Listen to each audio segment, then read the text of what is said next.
today my chapter 1 about the Tao Te Ching is a little bit different. So it's about the name that can be named is not the eternal Tao. So it's better to be nameless, and this is what I'm trying to explain. And also that desire and not the desire is another thing.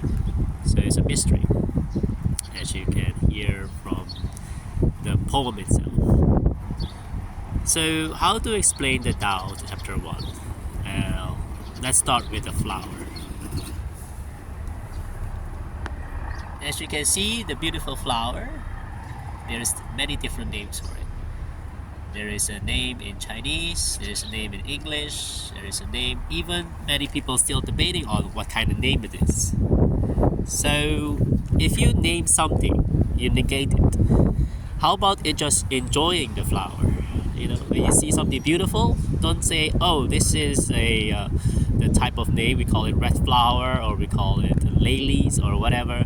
It doesn't matter, because in the end of the day, if you name it, then you will lose the essence of it by enjoying the flower itself. So that happens a lot when we, in this world, we name things too much. And on the other hand, if you don't name it, it will be very difficult, because how do you know if you're trying to tell someone about an object? And that's why we have to name things as well. So the Tao is not saying that you don't need to name it, but it means that you have to balance both, the yin and yang, remember? You always remember the Tao Te Ching, it always goes back to that beautiful old man, of course. But it's not a man, can be a woman also, by the way. People always refer to a man, I don't believe it. I do believe, like, when they say man, is humanity, because man can be woman or female or a male. So don't be misled as well. So one of the most important part about Tao Te Ching is always listen to the yin and yang sign, because that will give you a little bit balance, what I meant. For example, if you don't name things, like people's name, let's start with a simple one, because the name, what's your name? People say Jackie. Jackie can be a woman also, can be a guy. So people can confuse also. So it doesn't matter, you're not the name, You are much more than that, you're the consciousness. I'll explain that in a different video about consciousness. So let me go back then to why you have to name something. So if you go somewhere and you try to find a way, of course you have to ask them, where should I go? For example, I want to go to this supermarket, and then if you don't say that, the name supermarket, the name, then people don't know which supermarket are you talking about, because there are so many kind of supermarket, A, B, or C. So then people can direct you to the right direction. So you have to name it as well. But nameless meaning also, like in its nature, in its beautiful nature, I'll show you around. You can see the sunshine here again. It's a little bit cold, but it's okay. Then you can see the birds. So we can name the birds whatever name we have to call them. But it's also not good. You don't need to name it, because you have to enjoy the birds singing, instead of naming things too much. So because when you name things, it becomes like you know it, but you don't know it. Let's say, for example, I'm walking to this tree. You can see here, this beautiful tree, very beautiful. I love trees. It's always like, it gives me a sense of rooting, in my previous video about grounding, please take a look. So the trees itself, you cannot say, okay, this is a tree because it has leaves, it has roots, you can see it's a tree. Yes, but don't name it, enjoy it. And also here, you see people jogging around, which is good, it's healthy.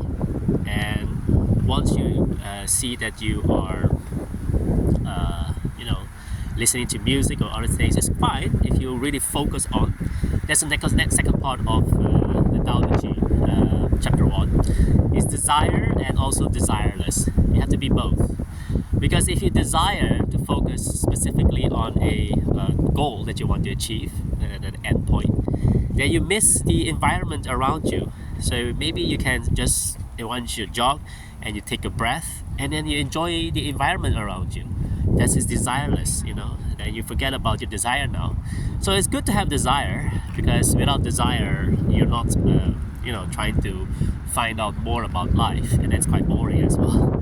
So also have desire and also desireless, so that you can enjoy things around you. You hear the sound of the birds instead of putting on the earpiece. Hear the sound of the wind. Maybe some chipping of other creatures around you in the forest.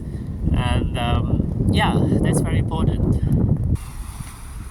So the Tao is a mystery, and it is very good, because that means you have to find out for yourself. So I'm just in this beautiful area of Hong Kong, one of the beautiful area you can see, and I particularly put down about the water, why water is so pure. And water, it's amazing, because it teaches us a lot of stuff, and people only think it's only for drinking and washing and other basic stuff. No, water is purely amazing, because our body itself has, I heard they said it's more than 70% contains basically blood, just so water. And anyway, so the one about the name and nameless, water is very good, because you can call it water in English, but in Mandarin it's called shui, if I mispronounce. In Dutch it's called water. In Spanish it's called agua. It doesn't matter what you name it, it's still the same.